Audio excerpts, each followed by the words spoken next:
फातिमा की रानी माँ, प्रभु यीशु की माँ, आसरा तू ही है माँ।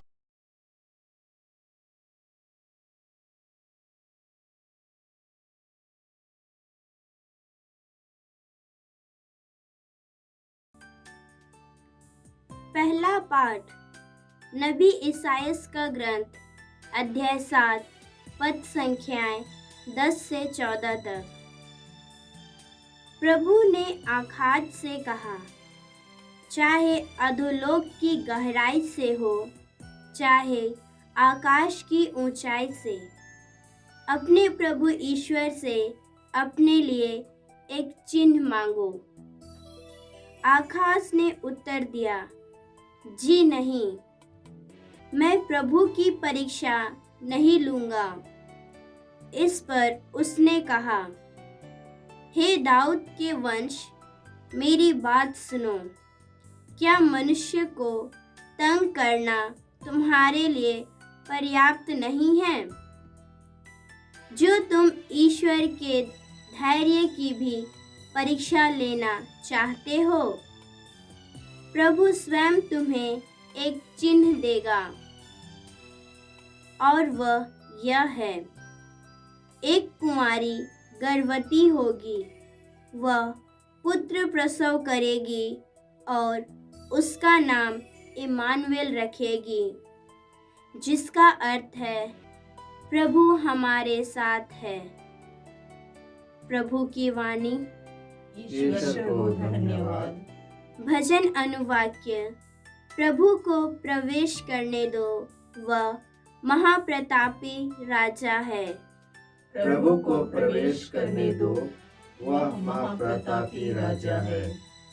पृथ्वी और जो कुछ उसमें है, संसार और उसके निवासी, यह सब प्रभु का है, क्योंकि उसी ने समुद्र पर उसकी नींव डाली है। प्रभु ने जल पर उसे स्थापित किया है। अनुवाक्य। प्रभु को प्रवेश करने दो, वह महाप्रतापी राजा है। प्रभु को प्रवेश करने दो, वह महाप्रतापी राजा है। प्रभु के पर्वत पर कौन चढ़ेगा? उसके मंदिर में कौन रह पाएगा?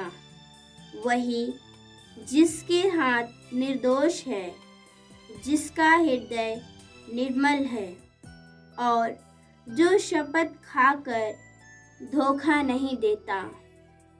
अनुवाक्य। प्रभु को प्रवेश करने दो, वह महाप्रतापी राजा है। प्रभु को प्रवेश करने दो, वह महाप्रतापी राजा है। उसी को प्रभु की आशीष प्राप्त होगी। वही अपने मुक्तिदाता ईश्वर से पुरस्कार पाएगा। वह उन लोगों के सदृश है जो प्रभु की खोज में लगे रहते हैं, जो याकूब के ईश्वर के दर्शनों के लिए तरसते हैं। अनुवाक्य। प्रभु को प्रवेश करने दो, वह महाप्रतापी राजा है। प्रभु को प्रवेश करने दो, वह महाप्रतापी राजा है। जय घोष। हालेलुया। दाऊद की कुंजी, तू शाश्वत राज्य के फाटक खोलता है। अंधकार में बैठने वाले बंदी को मुक्त करने आ। हालेलुया। प्रभु आप लोगों के साथ हो और आपकी आत्मा के साथ। संत लूकस के अनुसार पवित्र सुसमाचार। हे प्रभु तेरी महिमा हो। अध्याय 1 और संख्याएं 26 से 38 तक।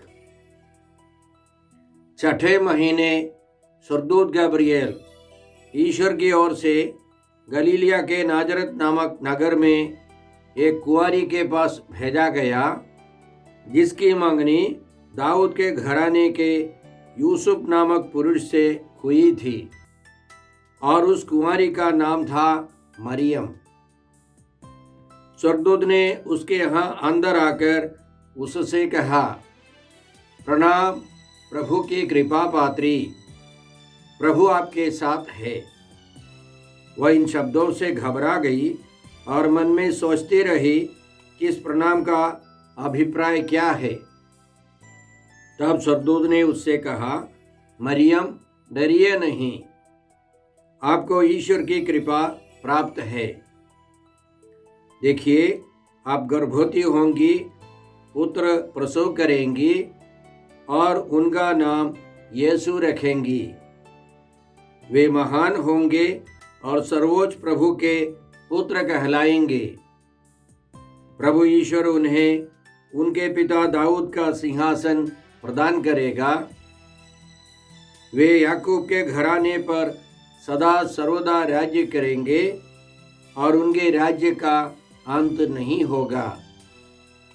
पर मरियम ने स्वर्गदूत से कहा, यह कैसे हो सकता है? मेरा तो पुरुष से संसर्ग नहीं है। स्वर्गदूत ने उत्तर दिया, पवित्र आत्मा आप पर उतरेगा और सर्वोच्च प्रभु की शक्ति की छाया आप पर पड़ेगी। इसलिए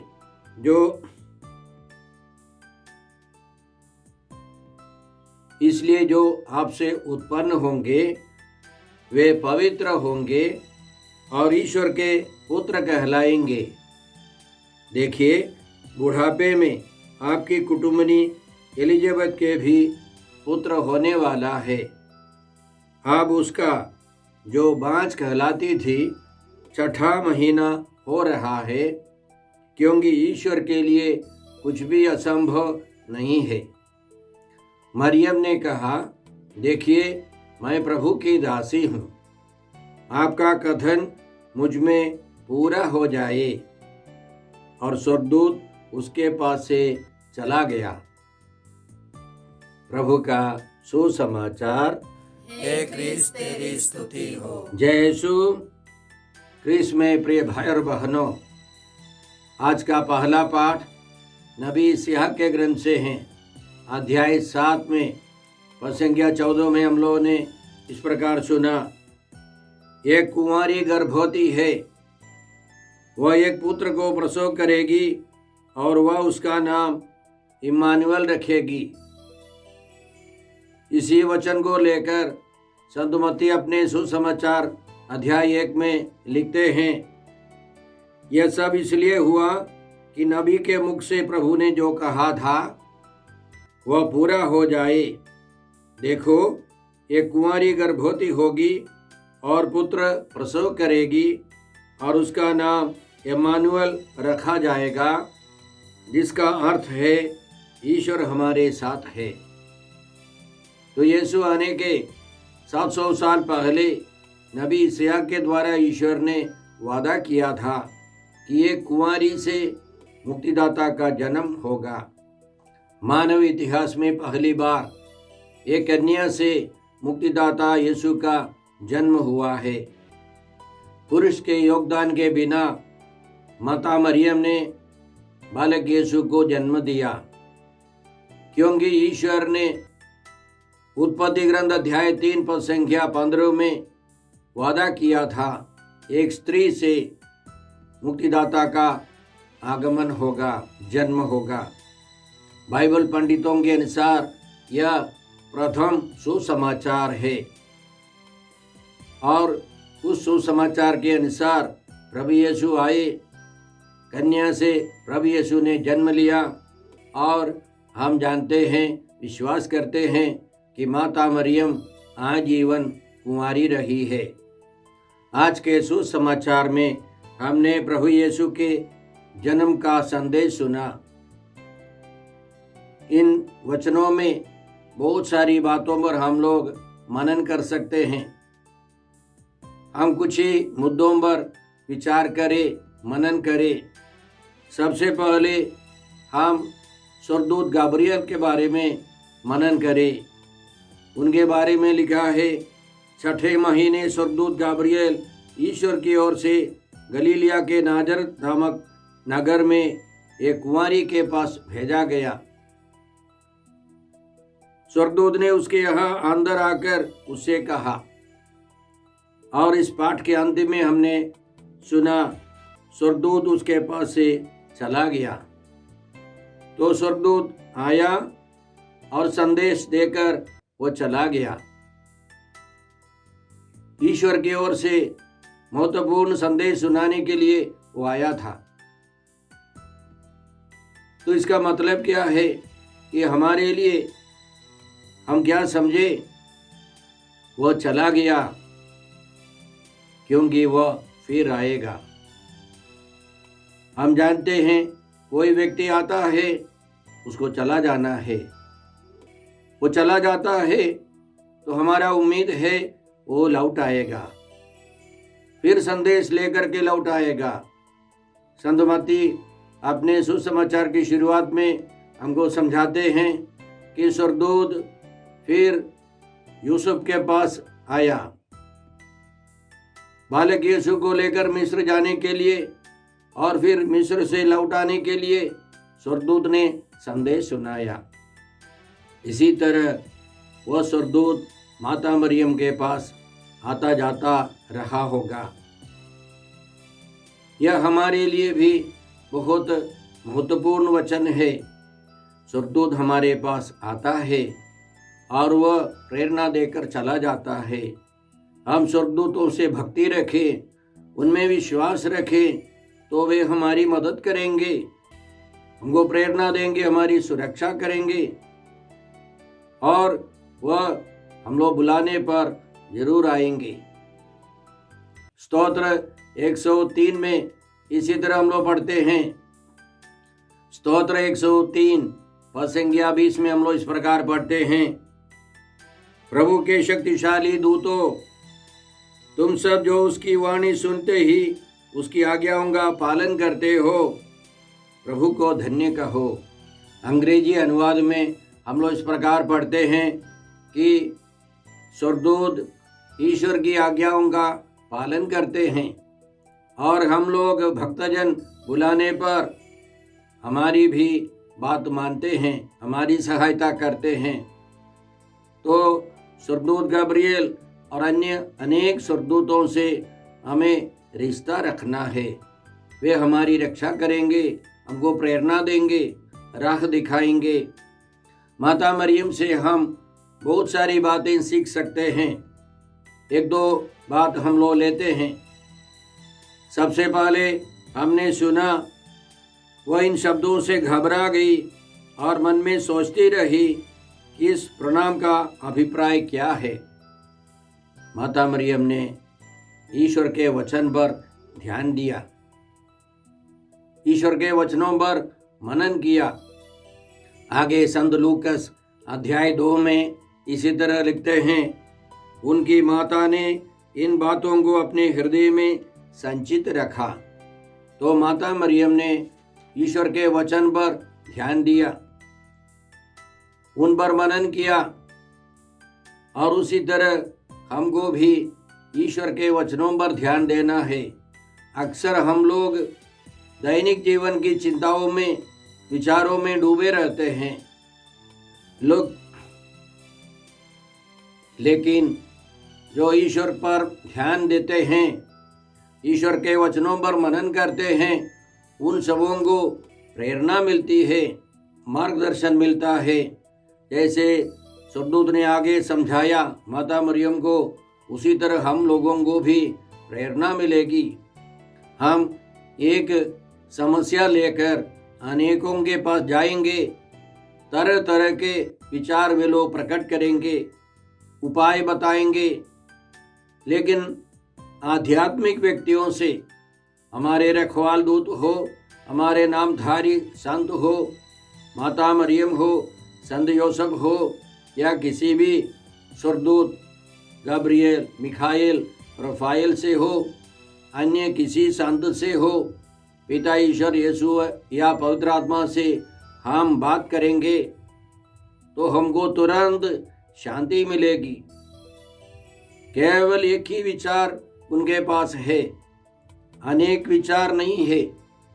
इसलिए हर परिस्थिति में सबसे पहले हम ईश्वर के पास जाए, ईश्वर से बातें करें, ईश्वर के वचनों पर मनन कर हमारी समस्याओं को उनके सामने प्रस्तुत करने से हमको निदान मिलेगा। प्रवक्ता ग्रंथ में हम लोग इस प्रकार पढ़ते हैं। प्रवक्ता ग्रंथ अध्याय 37 और संख्या 19 में हम लोग इस प्रकार पढ़ते हैं। सबसे महत्वपूर्ण बात यह है कि तुम सर्वोच्च प्रभु से प्रार्थना करो, जिससे वह तुमको सत्य के मार्ग पर ले चले। हम दूसरों से नहीं, सबसे पहले ईश्वर से पूछना है, ईश्वर से प्रार्थना करनी है, ईश्वर से अपनी समस्या प्रस्तुत कर पूछना है कि हम क्या करें। ईश्वर हमको रास्ता दिखा देगा। दूसरी महत्वपूर्ण बात हम माता मरियम से सीखते हैं कि उन्होंने ईश्वर की इच्छा पूरी की। हमेशा प्रभु की इच्छा पूरी करने के लिए वे तैयार थी। प्रभु यीशु भी अपने पिता ईश्वर की इच्छा पूरी करने के लिए उत्सुक थे। वे दोनों हमको सिखाते हैं कि हमें ईश्वर की इच्छा के अनुसार जीवन बिताना है, अपनी मर्जी के अनुसार नहीं।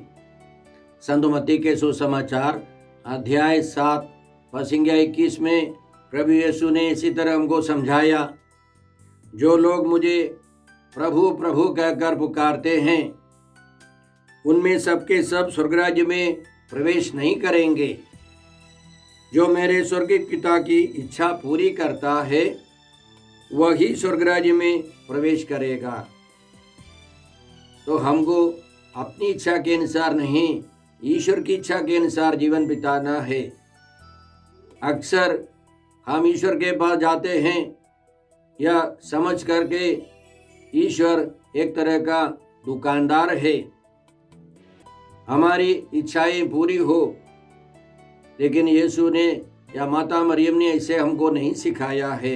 हमें ईश्वर की इच्छा के अनुसार जीवन बिताना है। स्तोत्र 40 संख्या 9 में हम लोग इस प्रकार पढ़ते हैं, मेरे ईश्वर, मैं वही करना चाहता हूँ जो तुझे प्रिय है। तेरी संहिता मेरे हृदय में घर कर गई है। तो आज माता मरियम हमको सिखाती है हमें ईश्वर की इच्छा के अनुसार जीवन बिताना है। हम लोग ये सारी कृपाएं मांगते हैं। हे पिता ईश्वर, हे प्रभु यीशु, हे पवित्र आत्मा ईश्वर, आज के सारे पवित्र वचनों के लिए हम तुझे धन्यवाद देते हैं और प्रार्थना करते हैं कि हम सब माता मरियम के समान वचन पर मनन करें, विचार करें और ईश्वर की इच्छा के अनुसार जीवन बिताकर स्वर्ग पहुंच सके। हम यह प्रार्थना करते हैं प्रभु क्रिस्त के द्वारा। हमारे प्रभु यीशु क्रिस्त की कृपा, ईश्वर का प्रेम और पवित्र आत्मा का साहचर्य आप सबों को प्राप्त हो। आमीन।